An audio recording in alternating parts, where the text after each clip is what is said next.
मेनू दिखाओ। उपन्यास ऑनलाइन पूरा पढ़े। उपन्यास बिन। उपन्यास सर्वनाश का लोहार अध्याय 146 146। चौकी। सर्वनाश का लोहार 146। चौकी। अल्फा हेयर ऑयल अब भारत का नंबर 1 तेल जो बालों को फिर से सिर्फ एक हफ्ते में मिलता है। 373 गुना। पब फ्यूचर द्वारा विज्ञापन। ओह सॉरी, कृपया अंदर आ जाए, सिपाही ने कहा। उसने अपना कार्ड वापस कर दिया और गार्ड ने समूह को अंदर आने के लिए रास्ता दिया। अंदर कुछ भी प्रभावशाली या आश्चर्यजनक नहीं था। लोगों की भीड़, कुछ बैरक और प्रशिक्षण स्थान, सामान्य सामान। सबसे महत्वपूर्ण बात शायद वाई सिटी का झंडा हर जगह लगा हुआ था। इसका मतलब था कि वे पहले ही जिले में प्रवेश कर चुके थे। अब वे वास्तविक सभ्यता से दूर नहीं हो सकते थे। कृपया मुझे क्षमा करें, ये कहकर पादरी लड़की एक बैरक में भाग गई। वह और टॉम एक जोड़े थे, जादूगरनी ने तथ्यात्मक रूप से कहा। सेठ ने केवल सिर हिलाया। उसे वास्तव में परवाह नहीं थी। इसके बाद एक असहज चुप्पी छा गई। वहां क्या है? सेठ ने चुप्पी तोड़ने के लिए पूछा और सामने खड़े लोगों की भीड़ वाले ब्लैकबोर्ड की ओर इशारा किया। ये ब्लैकबोर्ड है। नेतृत्व वहां खोज पोस्ट करता है और पंजीकृत साहसी लोग इसे स्वीकार कर सकते हैं। नेतृत्व गिल्ड नहीं, किसी जिले का नेतृत्व या सरकार। सरकार गिल्ड पर काम छोड़ने के बजाय खोज सौंपने का काम क्यों अपने हाथ में लेगी? मुझे सचमुच आश्चर्य हो रहा है कि आप पिछले कुछ महीनों से कहां रह रहे थे। क्या आपको सचमुच लगता है कि अधिकारी इतने लाभदायक और शक्तिशाली व्यवसाय को एडवेंचरर गिल्ड जैसे विदेशी संगठन के हाथों में छोड़ देंगे? ये फिर से भरोसे की बात थी। खैर, ये शक्ति की बात भी थी। क्या वे कम से कम कालकोटरी का प्रबंधन गिल्ड पर छोड़ देते हैं? अच्छा, ये तो बकवास है, लेकिन मैं शर्त लगा सकता हूं कि अगर वे मृतकों को स्वयं पुनर्जीवित कर सकते तो ऐसा नहीं करते। ये सच है, केवल गिल्ड के साथ पंजीकृत लोगों को ही गिल्ड शाखा में पुनर्जीवित किया जा सकता था यदि वे कालकोटरी में मर गए थे। ये गिल्ड के लिए अद्वितीय था जब तक कि सरकार कालकोटरी देवता के साथ कोई सौदा करने में कामयाब नहीं हो जाती। शहर यहां से कितनी दूर है? पब फ्यूचर द्वारा विज्ञापन। जादूगरनी लड़की ने एक क्षण तक सोचा। आप पैदल 1 या 2 घंटे में बाहरी इलाके तक पहुंच सकते हैं और अगले सैटेलाइट शहर तक 2 घंटे में। वाई सिटी तक पहुंचने में शायद 2 दिन लगेंगे, लेकिन हर कुछ दिनों में एक ट्रांसपोर्टर आपको वहां पहुंचा सकता है। रास्ते में उन्होंने जिले के क्षेत्र में सुरक्षा के बारे में बात की थी। राक्षस बेतरतीब पोर्टलों से आक्रमण करते रहे, लेकिन कालकोटरी कमोबेश प्रबंधित थी जिससे जिले के भीतर यात्रा बहुत सुरक्षित हो गई। सैटेलाइट शहरों और विशेष रूप से वाई सिटी के केंद्र सबसे सुरक्षित थे, जहां अधिकांश लड़ाकू वर्ग के लड़ाके और उनके गिल्ड अपनी सीटें रखते थे। वाई सिटी में जिले के भीतर सिस्टम चर्च की एकमात्र शाखा भी थी। चूंकि वाई सिटी सेंटर में सुरक्षा और चर्च था, इसलिए उन्होंने ट्रांसपोर्टर का इंतजार करने का फैसला किया। जब वह उपग्रह शहर में पहुंचा, वह किसी छोटे मोटे सैन्य शिविर में रहने का जोखिम नहीं उठाना चाहेंगे। मैं फिर सैटेलाइट शहर के लिए रवाना हो जाऊंगा। तुम जा रहे हो, लेकिन मुझे रास्ता दिखाने के लिए मैं आपका धन्यवाद करता हूं, लेकिन बस इतना ही। मुझे अपने लोगों से संपर्क करना है। तो फिर मुझे भी अपने साथ चलने दो, उसने अचानक मांग की। मैं ऐसा क्यों करूंगा? उसने आश्चर्य से उसकी ओर देखा, जबकि वह अपने गाल फुला रही थी। तुम एक सुंदर लड़की को ऐसे कैसे भगा सकते हो? मैं तुम्हारा जीवन ऋणी हूं। क्या यह अजीब है कि मैं तुम्हारा ऋण चुकाना चाहता हूं? सेठ ने झुककर उसके चेहरे को ध्यान से देखा। वह मुश्किल से 1.60 मीटर लंबी थी और उसका चेहरा वाकई बहुत प्यारा था। वह बहुत खूबसूरत भी थी, जो उसके टाइट रोप से और भी निखर कर सामने आ रहा था। वह शर्मा गई क्योंकि सेठ उसे इतनी बेबाकी से देख रहा था। हम, मेरे पास शायद कोई ऐसा तरीका है जिससे तुम मुझे चुका सको, उसने सिर हिलाते हुए कहा। लड़की बुरी तरह से शर्मा गई। ऐसा लग रहा था मानो वह गुस्से से उबल रही हो। मैं जो कुछ भी कर सकती हूँ करूंगी। उसके हाथ कांप रहे थे और उसकी आंखें इधर उधर घूम रही थी। बहुत बढ़िया, जब मैं अपनी नई दुकान खोलूंगा तो तुम उसकी पोस्टर गर्ल बन जाओगी। उसकी घबराहट तुरंत खत्म हो गई। वह लगभग बेजान सी लग रही थी। आपकी दुकान? हाँ, मैं एक लोहार हूँ। क्या तुम भूल गए? जाहिर है, मैं जल्द या बाद में एक दुकान खोलूंगा। उस समय तुम हमारी पोस्टर गर्ल बनोगी। कल्पना करो कि अगर मैं उच्च गुणवत्ता वाले कवच में एक सुंदर लड़की को विज्ञापन करने के लिए रखूं तो कितने लड़के मेरी दुकान पर आएंगे। मैं उपकरण लाऊंगी। उसकी आंखें उत्साह से चमक उठी। वह मेट्रोनोम की तरह उदासी और खुशी के बीच झूलती रही। हाँ, बिल्कुल, विज्ञापन के उद्देश्य से। क्या तुम्हें अपने दोस्त से बात करने के लिए कुछ समय चाहिए? सेठ ने बैरक की ओर इशारा किया जहां पुजारी लड़की गायब हो गई थी। क्या मैं? जरूर, जाओ, मैं इंतजार करूंगा। क्या तुम सच में अपने साथ कोई बोझ ले जाना चाहते हो? लिच ने उसी क्षण बात करना शुरू कर दिया जब वे अकेले थे। अब हम सुरक्षित रहेंगे, और अगर मैं स्थिति से नहीं निपट सकता तो मैं हमेशा तुम्हें बुला सकता हूं। तुम्हें कुछ बोझ उठाने में सक्षम होना चाहिए। सेठ ने इस समय का उपयोग घूमने फिरने और कुछ गर्म भोजन लेने के लिए जगह खोजने में किया।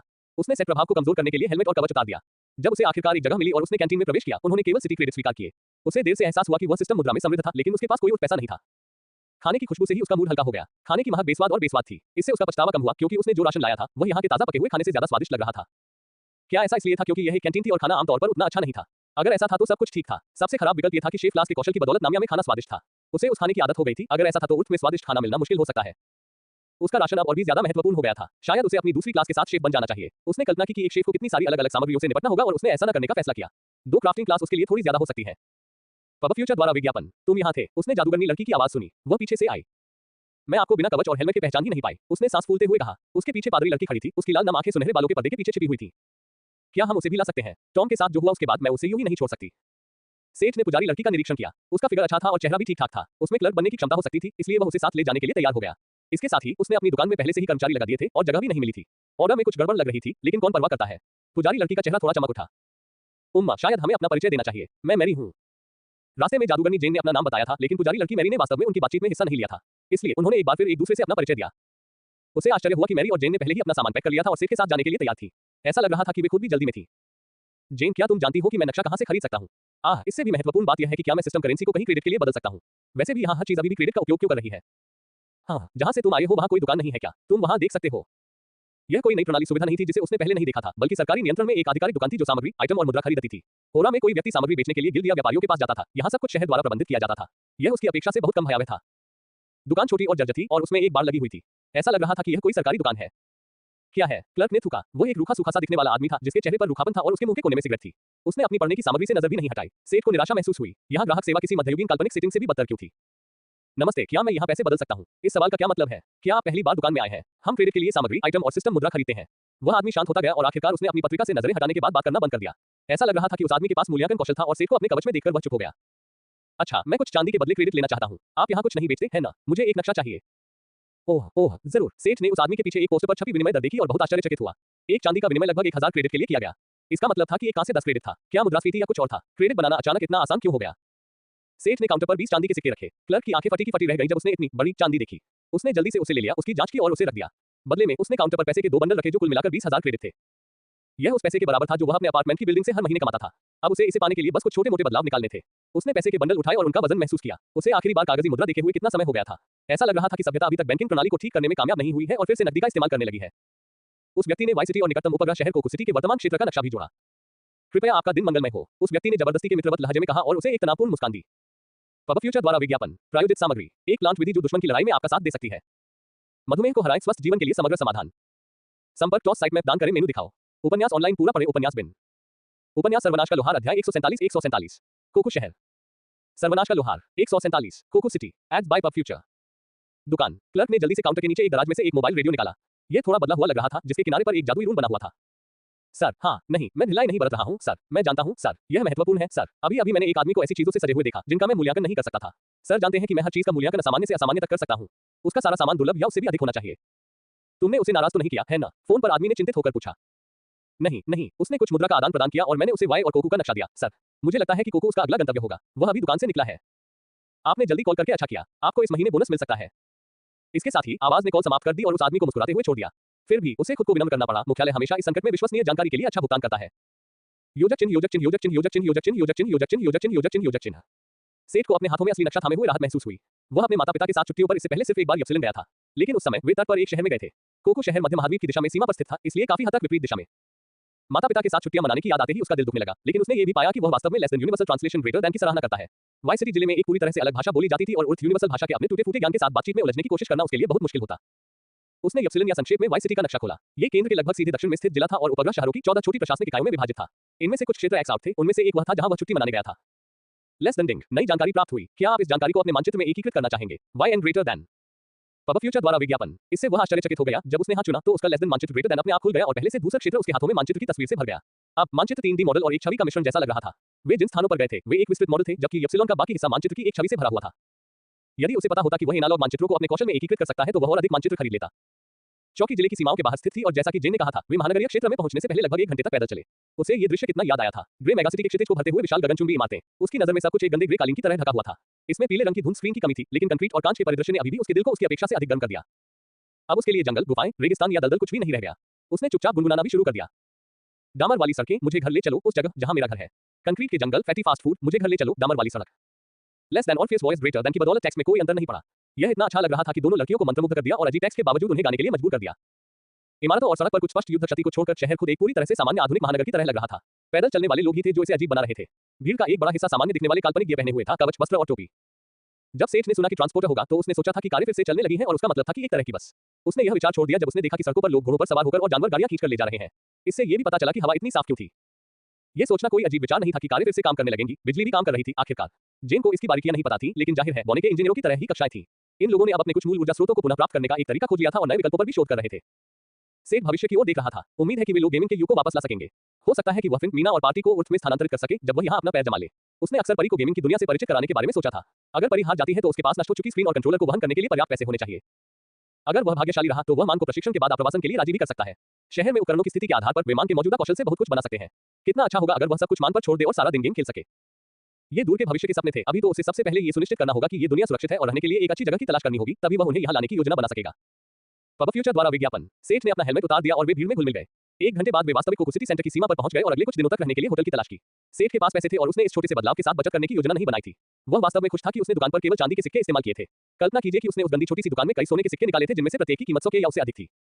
लड़कियों ने ही एक महंगे होटल की सिफारिश की थी। वे मूल रूप से यही की थी और इस जगह को जानती थी। एक रात का 300 क्रेडिट महंगा था, लेकिन इससे सेठ को कोई फर्क नहीं पड़ा। अगर आप मुद्राओं को बदलें तो वह ऐसी जगहों पर ठहरता था जहां एक रात का किराया कई हजार था। और ऐसा नहीं था कि उसने बहुत ज्यादा पैसे चुकाए थे। होटल एक बेहतरीन लग्जरी होटल था जिसमें पूल, स्पा और एक बड़ा स्विट था। यह उसकी यात्रा के दौरान देखी गई किसी भी सराय से बेहतर था। जब तक ट्रांसपोर्ट नहीं आ जाता, ये निश्चित रूप से ठीक रहेगा। ये समझने के बाद कि ट्रांसपोर्टर कहने पर उनका मतलब बस नहीं हो सकता, उसने लड़कियों से पूछा कि यह वास्तव में क्या है। जवाब था कि एक तरह की ट्रेन जो पटरियों से बंधी नहीं थी। यह इस नए युग के शुरुआती आविष्कारों में से एक था। राक्षस कोर से संचालित यह मैग्नेटिक का एक टुकड़ा था जो मोटे तौर पर आधुनिक इंजीनियरिंग और जादू को जोड़ता था। ये सेना का एक भारी बख्तरबंद परिवहन वाहन था और शहरों के बीच सभी प्रकार के माल और आपूर्ति को पहुंचाने और परिवहन करने के लिए माना जाता था। वे एक मोटी रकम के लिए कम संख्या में यात्रियों को भी ले जाते थे। मजबूत साहसी लोग मुफ्त में यात्रा कर सकते थे यदि वे राक्षस के हमले या छापे के मामले में मदद करने के लिए सहमत होते। इसने सेठ को स्टेजकोच और रेलवे के युग की थोड़ी याद दिलाई, बस दोनों किसी तरह से संयुक्त थे। सेठ ने शाम का आनंद स्पार में लंबी सैर और होटल के रेस्तरां में बढ़िया भोजन के साथ उठाया। वह खुश था कि चौकी पर कैंटीन के भोजन की उसकी धारणा यहाँ के भोजन में नहीं बदली। भोजन फिर भी बढ़िया स्वाद वाला था, भले ही शेफ की क्लास अच्छी न हो। जब वह आखिरकार अपने कमरे में वापस लौटा और नरम गर्म बिस्तर पर लेट गया तो उसका सारा तनाव दूर हो गया। सोने से पहले उसने अपनी इन्वेंट्री खोली, हथियारों और वस्तुओं के अलावा जिन पर उसने हाल ही में काम किया था और उसके राशन में वे बक्से थे जो उसने जल्दबाजी में टोरेट से छीन लिए थे। चूंकि वह अपना खुद का उपकरण तैयार करना चाहता था और शायद अपने पेशे के आधार पर एक नया जीवन शुरू करना चाहता था, इसलिए उसे अपने संसाधनों को व्यवस्थित करने की जरूरत थी। अब उसके पास एक शांत पल था और उसने इसका उपयोग उत्पादक रूप से करने का फैसला किया। सभी बक्सों को बाहर निकालकर उसने सामग्री को छांटना और क्रम देना शुरू कर दिया। यह एक दुखद बात थी कि उसने ज्यादातर बक्से आगे के बक्सों से ही लिए थे। कुछ बक्से पूरे नहीं थे, लेकिन फिर भी उसे अपने पैसे का पूरा मूल्य मिल गया। सब कुछ मिलाकर अब उसके पास less than dwarf and copper greater than की 30 सिल्लियां, less than mithril greater than की 33 सिल्लियां, less than magic steel greater than की 42 सिल्लियां, less than dark steel greater than की 17 सिल्लियां और एक बक्से से चमड़े की एक मोटी चादर थी। उसने बोने पर 200 स्वर्ण फेंके थे और उसे कुछ लाभ भी हो सकता था। वास्तव में बहुत अधिक। इनके अलावा उसके पास लेस देन उच्च गुणवत्ता वाला steel greater than, less than fire glass greater than, less than serenium greater than और less than dust iron greater than और सांपों और वाइब्रेन से प्राप्त सामग्री का एक ढेर भी था। उसने सोचा कि यह उसके उपकरण बनाने और दुकान खोलने के लिए पर्याप्त से अधिक है। एकमात्र चीज जिसके बारे में उसे यकीन नहीं था वह था चमड़े का टुकड़ा। लेस देन सफेद बैल की खाल शिल्प सामग्री दुर्लभ। यह एक सफेद बैल का चमड़ा है। इनका धरती और जीवन से गहरा संबंध है। ये जानवर अपने सौम्य और शांत स्वभाव के लिए जाने जाते हैं। इन्हें मारने से धरती नाराज हो जाती है और मारे गए बैल से प्राप्त कोई भी सामग्री अभिशाप बन जाती है। Greater than. यह एक दुविधा थी। वह कैसे जान सकता था कि यह शापित है या नहीं? वह इसे दर्जी को दिखा सकता था, लेकिन क्या ऊँट पर इतने कुशल दर्जी भी थे जो इसका मूल्यांकन कर सके? वह बस टोरे को एक पत्र भेज सकता था और इसके बारे में पूछ सकता था। उसे बस यह उम्मीद करनी थी कि टोरे इसे वापस नहीं चाहता। सब कुछ जांचने और छांटने के बाद अंततः वह सो गया। पब फ्यूचर द्वारा विज्ञापन। प्रायोजित सामग्री। 2 घंटे तक बातचीत, सोने से पहले बस ये करो। मधुमेह को हराएं, स्वस्थ जीवन के लिए समग्र समाधान। संपर्क टॉस साइट में दान करें, मेनू दिखाओ। उपन्यास ऑनलाइन पूरा पढ़ें, उपन्यास बिन। उपन्यास सर्वनाश का लोहार अध्याय 148 मार्क बेकर। सर्वनाश का लोहार 148 मार्क बेकर। पब फ्यूचर द्वारा विज्ञापन। विज्ञापन। सेठ हथियारबंद हमलावरों के एक बड़े समूह से लड़ रहा था। तीर और जादू की बौछार उस पर हो रही थी, लेकिन वह उसके कवच से टकराकर वापस लौट जाता था। एक अजय दैत्य की तरह वह दुश्मनों की कतारों में घुस गया और अपनी जलती हुई तलवार से उन्हें मार डाला। दस्तक दस्तक। दरवाजे पर दस्तक से सेठ अपने अच्छे सपने से जाग गया। ओह। दस्तक दस्तक दस्तक। वह बड़े मुलायम बिस्तर से उतरने के लिए संघर्ष करता हुआ दरवाजे की ओर रेंगता हुआ गया। मैं आ रहा हूं, अब खटखटाना बंद करो। वह अंततः दरवाजे तक पहुंचा और उसे खोल दिया। उसके सामने एक लंबा पतला आदमी खड़ा था जो एक सुव्यवस्थित सूट और पीछे की ओर कंघी किए हुए बालों में था। वह काफी सुंदर और स्टाइलिश लग रहा था और उसने एक जोड़ी नाजुक रिम वाला चश्मा पहना हुआ था जिसे उसने अभी एडजस्ट किया था। चश्मे के पीछे उसकी आंखें सेठ को ऊपर से नीचे तक देखती रही और उसकी कमर पर रुक गई। मैं इस दृश्य की सराहना करता हूं, लेकिन ये हमारी पहली मुलाकात के लिए थोड़ा अनुचित लगता है। शायद आप। शर्मिंदा सेठ को एहसास हुआ कि उसका बाथरोब बंद नहीं था और उसका आगंतुक उसके सबसे अच्छे कपड़े की तारीफ कर रहा था। उसने जल्दी से अपना बाथरोब ठीक से बांधा। मुझे खुशी है कि आपको यह दृश्य पसंद आया, लेकिन मैं उस तरफ झूला नहीं झूलता। ये शर्म की बात है। खैर, हेलो, मेरा नाम मार्क बेकर है और मैं Y city special defence department का कार्यकारी प्रबंधक हूं। विशेष रक्षा विभाग। वह क्या है और उन्होंने सीधे मैनेजर को क्यों भेजा? पब फ्यूचर द्वारा विज्ञापन। सेठ ने कभी विशेष रक्षा विभाग के बारे में नहीं सुना था। क्या उन्होंने सर्वनाश के बाद इसका आविष्कार किया था? हाँ, शायद आप हमारे बारे में नहीं जानते। एसडीडी विशेष अस्तित्वों की निगरानी और उनसे निपटने का प्रभारी है, विशेष रूप से वे जो सर्वनाश के बाद प्रकट हुए। ओह, और उस जगह का मैनेजर अचानक मेरे होटल के कमरे में कैसे आ गया? शायद हम इस बारे में तुम्हारे कमरे में बात कर सकते हैं। इस तरह से बात करना उचित नहीं है। जरूर, मुझे बस 1 सेकंड दो। सेठ ने कमरे का दरवाजा बंद किया और बाथरोब फेंक दिया। उसने less than lifestyle magic greater than से एक मंत्र क्लीन का इस्तेमाल किया। ये कौशल less than ultimate translation greater than के समान था और इसे लेवल मैक्स पर सेट किया गया था। कोई रैंक या लेवल अप नहीं था, उसे बस इस्तेमाल करने के लिए मंत्रों की एक सूची मिली। स्वच्छ ने बस उसके शरीर से सारी गंदगी साफ कर दी। यह असली स्नान या शॉवर जितना संतोषजनक नहीं था, लेकिन इसने काम कर दिया। सफाई करने के बाद सेठ ने अपनी सुनहरी शर्ट पैंट और गैम्बेसन और डार्क नाइट बूट पहन लिए। यह संयोजन सामान्य कपड़ों जितना ही आरामदायक था, लेकिन असामान्य प्लेट कवच की तुलना में अधिक सुरक्षा प्रदान करता था। अगर वह आदमी कुछ भी अजीब करने की कोशिश करता तो सेठ को लगता था कि वह उससे निपटने में सक्षम है। अपने सामान और टोकन पहनने के बाद ही उसने दरवाजा खोला। मार्क अपनी आंखें चौड़ी किए बिना नहीं रह सका जब उसने देखा कि सेठ अपनी चमकदार पोशाक में फिर से दरवाजा खोल रहा है। उसे फिर से बोलने में कुछ पल लगे। वह बड़बड़ाया और बोला, ये वास्तव में आवश्यक नहीं है। मैं आपको अपमानित करने के लिए यहाँ नहीं हूँ। अरे सच में? तो फिर अंदर आकर बैठ जाओ। मार्क सेठ के पास से निकलकर लिविंग रूम के बीच में बड़े सफेद सोफे पर बैठ गया। सेठ बगल में 2 सीटों वाली कुर्सी पर बैठ गया। पब फ्यूचर द्वारा विज्ञापन। तो एसडीडी का कार्यकारी प्रबंधक मेरे होटल के कमरे में मुझसे मिलने क्यों आता है? हाँ, सीधे मुद्दे पर। हमारे एक कर्मचारी ने बताया कि एक आदमी ने कवच का पूरा सेट पहना हुआ था जिसकी रेटिंग असामान्य से ऊपर थी। वैसे उसने इसे काले रंग की प्लेट बताया, न कि सुनहरे कपड़े की। सेठ के लिए अपना पूरा कवच दिखाने का यह एकदम सही मौका था, लेकिन उसने ऐसा नहीं किया। चारा बहुत स्पष्ट था, इसलिए उसने उस आदमी को दिलचस्पी भरी नजर से बात करते रहने का संकेत दिया और निहित प्रश्न को पूरी तरह से अनदेखा कर दिया। ठीक है, और मैं यहाँ इसलिए हूँ क्योंकि असामान्य श्रेणी की वस्तुएं अभी भी मिलना बहुत मुश्किल है, लेकिन आप दुर्लभ वस्तुओं से सजे हुए हैं। एकमात्र संभावना ये होगी कि आपके पास एक विश्वसनीय स्रोत हो या आप किसी दूसरी दुनिया से हो। दोनों ही मामलों में हम आपके सहयोग का स्वागत करेंगे। यह एक महत्वपूर्ण मामला है। हम इसे किसी निम्न श्रेणी के सदस्य पर नहीं छोड़ सकते, इसलिए मैं यहाँ हूँ। सेठ ने सिर हिलाया। यह समझ में आता है कि अगर लोगों को पहले से ही असामान्य चीजें पाने में कठिनाई होती है तो वह दुर्लभ रेटेड कवच के साथ बहुत विशिष्ट था। खैर, मैं आपको आश्वस्त कर सकता हूँ कि मैं उर्स से हूँ। मैं मूल रूप से सिटी ए से हूँ। मेरा नाम सेठ स्मिथ है। लेस देन डिंग। लाल भूमि का स्वामी तुम्हें देख रहा है। Greater than. क्या? फिर क्यों? मार्क के बोलते रहने के कारण उसके पास इस बारे में ज्यादा सोचने का समय नहीं था। उसने उलझन भरा भाव बनाया। मुझे उम्मीद है कि आप समझ गए होंगे कि हम इसे रोक नहीं सकते। सी सिटी और ए सिटी की दिशा में हमने जो भी भेजा वह कभी वापस नहीं आया। हम बस इतना जानते हैं कि वहाँ एक विशाल जंगल उग रहा है। सेठ को यह सुनकर झटका लगा कि जंगल ने सिटी को भी ढक लिया है। इसका मतलब था कि महाद्वीप का पूरा दक्षिण पूर्वी कोना उस शापित जंगल से ढका हुआ था, लेकिन अभी यह उसकी समस्या नहीं थी। वर्तमान समस्या यह थी कि सेठ वास्तव में नहीं चाहता था कि कोई उसका मूल्यांकन करे। हालांकि ओरी हुमा होना इस बात का सबसे मजबूत सबूत होगा कि वह उससे था, लेकिन वह नहीं चाहता था कि लोग उसके कौशल रैंक को जाने। तब चीजें वास्तव में परेशान करने वाली हो सकती हैं। एक बार जब वे उसकी क्षमताओं को जान लेंगे तो शायद ये भी मायने नहीं रखेगा कि वह एक मूल निवासी था। एक ही विकल्प था। उसने एक पल सोचा और झूठ बोल बैठा। ठीक है, तो आपको बस मेरी बात पर विश्वास करना होगा। जहां तक वस्तुओं को प्राप्त करने के विश्वसनीय तरीके की बात है तो मैं बहुत भाग्यशाली था। मुझे इनमें से कुछ चीजें एक तहखाने से मिली। वे एक नीलामी इंटरफेस खोलते हैं जहां आप अपनी पसंद की कोई भी वस्तु खरीद सकते हैं। मैं तब तक अपना रास्ता बनाने में सक्षम था जब तक कि मेरे पास एक अच्छा कवच नहीं आ गया। एसटीडी अधिकारी ने आश्चर्य से चांदी की छड़ी को देखा। एक पल के लिए उसे डर लगा कि यह कोई चमकदार चीज है जो उसकी यादों को मिटा देगी, लेकिन मार्क को कुछ नहीं हुआ। दुर्भाग्य से यह मेरा आखिरी है। मैं सभ्यता की तलाश कर रहा था ताकि कोई रास्ता खोज सकूं और अधिक प्राप्त कर सकूं। मैं इसे तुम्हें दे सकता हूं क्योंकि यह अभी मेरे लिए ज्यादा उपयोगी नहीं होगा। बेशक यह मुफ्त में नहीं है। सेठ ने सरकार से निपटने के बजाय नीलामी घर में पोर्टेबल वन टाइम एक्सेस को बेच दिया। तुम्हारी कीमत क्या है? उसने चमकती आंखों से उस चीज को देखा। उसने अपना झूठ पूरी तरह निगल लिया। उसे इसके बदले क्या चाहिए था? सेठ ने इस बारे में सोचा। मुझे पहचान पत्र चाहिए जो उस पर काम करे। 200 के क्रेडिट और क्या आप मुझे वाई सिटी तक ले जा सकते हैं? मार्क ने उसे आश्चर्य से देखा। उच्च श्रेणी की वस्तुओं तक पहुंच के लिए ये कुछ आश्चर्यजनक रूप से संभव चीजें थी। एसईडी के पास कुछ चालू वाहन थे जो सार्वजनिक उपयोग के लिए खुले नहीं थे और सेठ ने स्वामित्व के लिए भी नहीं पूछा, बस एक सवारी। मार्क के दृष्टिकोण से ये बहुत ही समझदारी वाली शर्तें थी। सेठ ने बस वही बताया जो उसे इस समय चाहिए था। उसे नहीं पता था कि उसकी कीमत सस्ती थी और इससे अधिकारी खुश हो गया। ठीक है, मैं कुछ ही घंटों में आपके कागजात तैयार कर दूंगा। पैसे और यात्रा का खर्च भी वही होगा। इसका फायदा यह था कि जब कोई व्यक्ति सीधे मैनेजर से बात करता था तो वह सीधे निर्णय ले सकता था। बहुत बढ़िया, मैं ये चीज तुम्हें दे दूंगा। अगर तुम इसे वहीं इस्तेमाल करने की योजना बना रहे हो तो सुनिश्चित करो कि तुम्हारे पास सिस्टम के लिए पर्याप्त नकदी हो। अच्छी चीजें महंगी होती हैं। जब तक तुम वापस नहीं आ जाते मैं होटल में ही रहूंगा। मार्क ने सिर हिलाया और चला गया। सेठ ने दरवाजा बंद करने के बाद आह भरी। ये और भी बुरा हो सकता था। सेठ का सरकार या किसी और चीज के खिलाफ जाने का कोई इरादा नहीं था, सिर्फ इसलिए कि उसे उठ में सत्ता के स्तरों के बारे में कोई जानकारी नहीं थी। सेठ ने एक अलग दुनिया में लंबा समय बिताया था और वास्तव में उसके लिए यह आसान समय था क्योंकि उसके सभी आंकड़े उसके स्तर से दोगुने थे। लेकिन उठ के लोगों के पास भी उतना ही समय था और उनके पास समान अंतर्निहित बल थे। उसके पास अपनी वस्तुओं के अलावा कोई लाभ नहीं था, लेकिन इससे ये गारंटी नहीं थी कि वह मजबूत युद्ध कौशल वाले किसी व्यक्ति को हरा सकता है, खासकर अगर उनका स्तर तुलनीय था। लेस देन पायरोकिनेसिस ग्रेटर देन को छोड़कर उसके पास आक्रमण कौशल की कमी थी। इसकी भरपाई करने का सबसे आसान तरीका था जल्द से जल्द 50 लब तक पहुंचना और लड़ाकू बल प्राप्त करना। दूसरा तरीका था विशेष आइटम बनाना, जैसे उसका धनुष या पंख के लिए बनाया गया लबादा। हथियारों में ऐसे विकल्प थे जो कौशल के समान प्रभाव डालते थे या पहनने पर उन्हें प्रदान करते थे। इसका मतलब था कि उसे सामान्य से ऊपर की श्रेणी की आत्माओं को खोजने की जरूरत थी। उसे वास्तव में उम्मीद थी कि वह नामिया की तुलना में उस पर अधिक खोज सकता है। नामिया में अपने पूरे समय में उसे केवल एक ही मिला था। सर्वनाश के बाद अपने पहले कुछ दिनों के दौरान उसे 2 मिले थे। वे अक्सर किसी खोज से भी जुड़े होते थे। हो सकता है कि उसे इस तरह से कार्य करना पड़ा हो जिससे और अधिक खोजें शुरू हो जाएं। लेकिन फिर उसे लड़कियों की मदद करने के लिए कोई खोज नहीं मिली। फिर भी ये सबसे अच्छा अवसर होता। और क्या संबंध था? शायद उसे बहुत सारी दुखद मौतों वाली जगहों को देखना था, या फिर उसे मारने के लिए वास्तव में भ्रष्ट लोगों और राक्षसों की तलाश करनी थी। आखिरी विचार उस पर आधारित था जिसने उसे एक असामान्य आत्मा दी थी। वह आसानी से किसी आत्मा की शक्ति बढ़ा सकता था, लेकिन रेटिंग बढ़ाना मुश्किल था। उसे वास्तव में कोई अंदाजा नहीं था कि वह आत्माओं की रैंकिंग कैसे बढ़ा सकता है। जब उसके विचार इस बिंदु पर पहुंचे तो उसने यही रुकने का फैसला किया। उन बातों पर विचार करने से कुछ हासिल नहीं होने वाला था जिन्हें वह फिलहाल हल नहीं कर सकता था। लड़कियों को जाकर अपनी योजना में हुए बदलाव के बारे में बताना ज्यादा जरूरी था। पब फ्यूचर द्वारा विज्ञापन संपर्क टॉस साइट में दान करें मेनू दिखाओ। उपन्यास ऑनलाइन पूरा पढ़े। उपन्यास बिन। उपन्यास सर्वनाश का लोहार अध्याय 149 शहर वाई।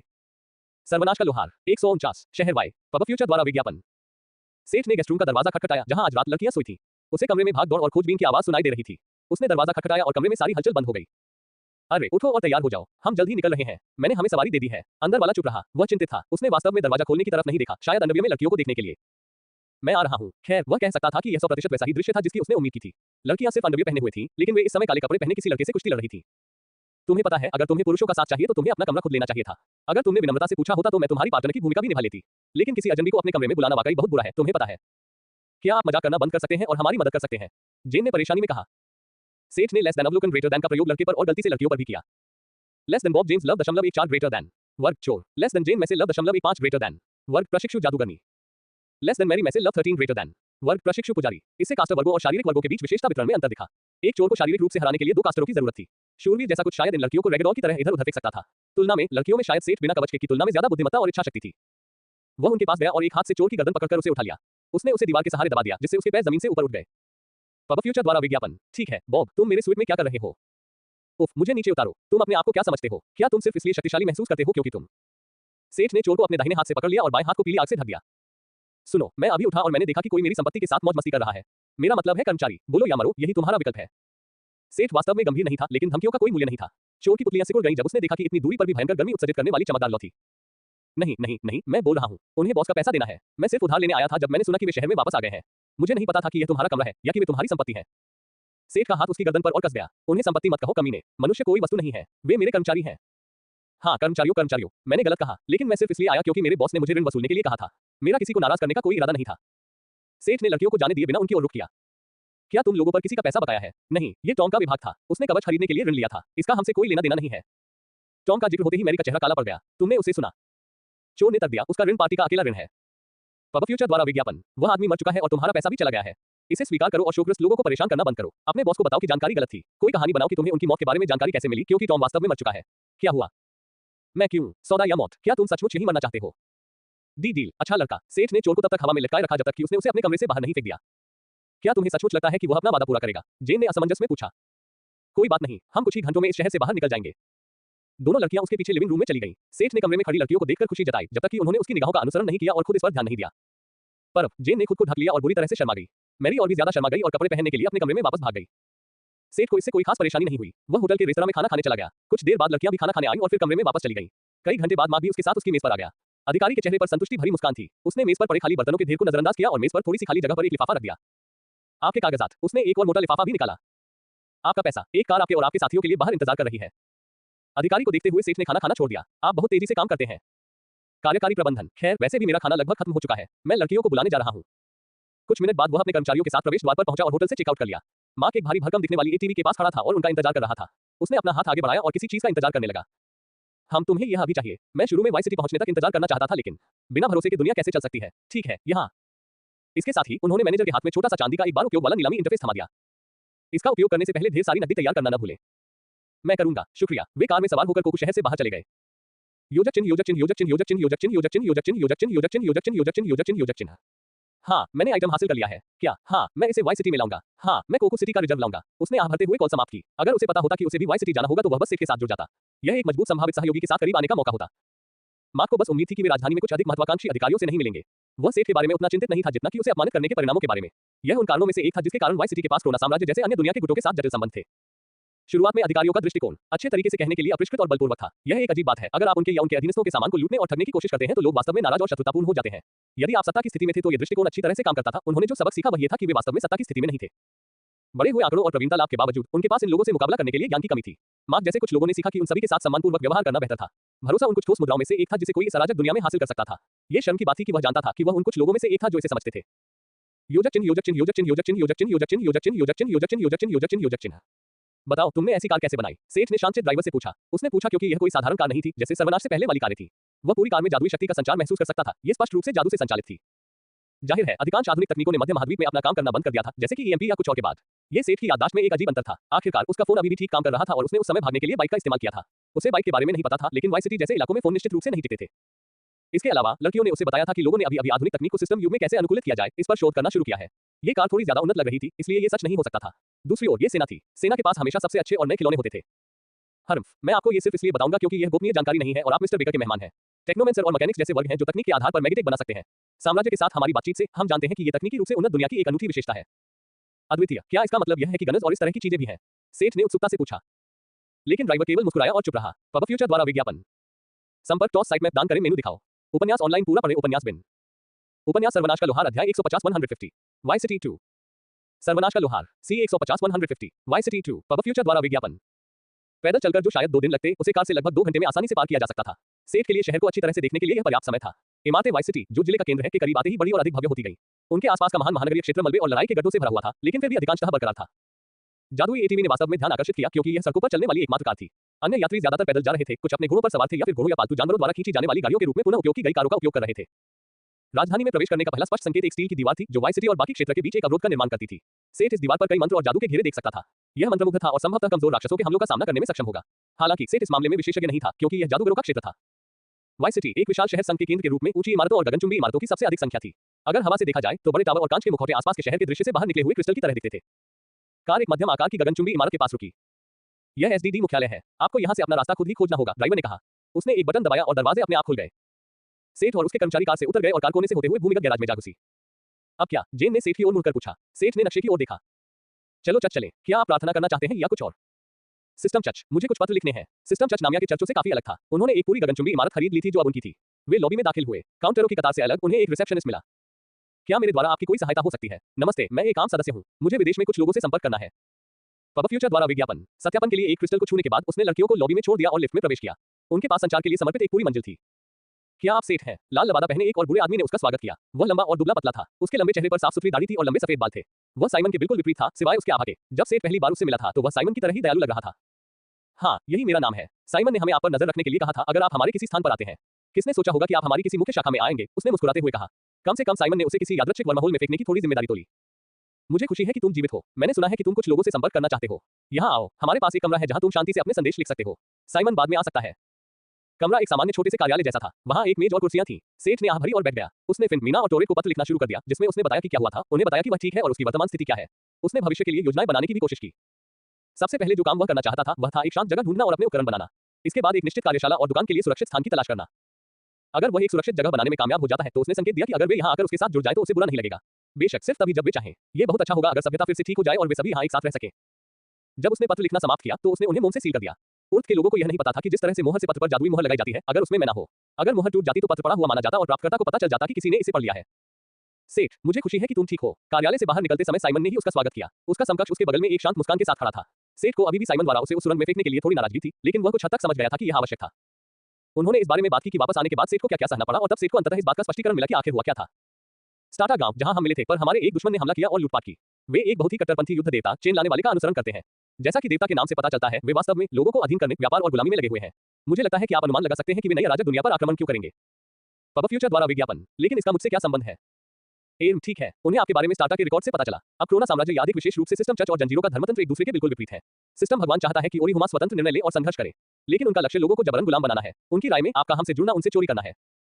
उन्होंने बताया कि यह कोई समस्या नहीं होती क्योंकि उनके पास दूसरी दुनिया में उसे ढूंढने का कोई तरीका नहीं होता। ऐसा तब तक था जब तक कि किसी दानव ने शायद उन्हें ओरिहुमा की जानकारी नहीं बेच दी और उन्होंने एक और एक को जोड़ दिया। लेकिन मैं अभी सुरक्षित हूं, है ना? ऐसा नहीं है कि वे मुझे अन्य लोगों के बीच यहां पा सके। ठीक है, हाँ, बस सावधान रहना। उनका लक्ष्य अभी भी इस दुनिया में लोगों को जीतना और गुलाम बनाना है। हालांकि उन्हें उठ पर आगे बढ़ने में मुश्किल होगी। बूढ़े आदमी ने मुस्कुराते हुए कहा।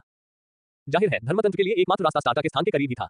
चूंकि स्टार्टा चला गया था, इसलिए जंगल फिर से उगाएगा और जल्द ही महाद्वीप के दक्षिण पूर्वी कोने के बाकी हिस्से को निगल जाएगा। साइमन ये सोचकर मुस्कुराए बिना नहीं रह सका कि उन लानत के स्वर्गदूतों को लटकते हुए पेड़ जैसी चीजों से निपटना होगा। उसे अपनी जिंदगी से बचकर निकलने में काफी मुश्किल हुई और उसने उन दूतों के प्रति काफी नाराजगी पैदा कर ली जो जंजीरों के वाहक हैं। देवताओं की सभी बातों ने सेठ को एक महत्वपूर्ण बात याद दिला दी। उसे पूरा यकीन था कि वह इस समय साइमन पर भरोसा कर सकता है। अरे साइमन, वो फुसफुसाया, हमें कुछ बात करनी है। अकेले में बात करना सबसे अच्छा रहेगा, उसने कहा और दूसरे पादरी की ओर देखा। वह उस आदमी को इतना अच्छी तरह नहीं जानता था कि उस पर भरोसा कर सके। ओह यकीनन, वे फिर से छोटे से कार्यालय में दाखिल हुए और साइमन इतने विनम्र थे कि उन्होंने एक अलग दीवार खड़ी कर दी। देवताओं के बारे में ये सारी बातें मुझे एक बात की याद दिलाती हैं। जिन लड़कियों से मैं मिली उन्होंने मुझे बताया कि देवता हमारी दुनिया में चैंपियन चुनते हैं। यह क्या है? ओह, तुम्हें पता है, तकनीकी रूप से भगवान द्वारा चैंपियन चुनना एक बहुत ही सामान्य बात है। ये सिर्फ इतना है कि यह पद कार्य में नई जोड़ी गई दुनियाओं में बहुत अधिक बार होता है। मेरा मतलब है, कारण स्पष्ट है ना? ऐसे कई उबे हुए देवता हैं जो अपने अनंत जीवन में बस इधर-उधर भटकते रहते हैं। नश्वर प्राणियों को देखना ही उनका एकमात्र शगल है। जब सिस्टम देवता कोई दुनिया खोलता है तो इसका मतलब है कि यह एक दिलचस्प दुनिया है, इसलिए देवता उसमें झुंड बनाकर आते हैं। चैंपियन चुनने के उनके कारण वास्तव में देवताओं पर ही निर्भर करते हैं। जब से मैं वापस आया हूं, मुझे 3 बार सूचना मिली है कि कुछ लोग मुझे देख रहे हैं। क्या वे देवता हैं? साइमन ने सेठ की ओर आश्चर्य से देखा। तुम मुश्किल से कुछ दिनों के लिए दुनिया में आए और कई देवताओं का ध्यान आकर्षित कर लिया। तुम सच में एक भाग्यशाली कमीने हो। साइमन ने मुस्कुराते हुए कहा। इस बारे में चिंता मत करो। सबसे अच्छी बात यह होगी कि तुम्हारी ताकत में काफी वृद्धि होगी। सबसे बुरी बात यह होगी कि वे तुम्हें फिर से नजरअंदाज कर देंगे। बस इसे एक आशीर्वाद के रूप में लो। पब फ्यूचर द्वारा विज्ञापन, संपर्क टॉस साइट में दान करें।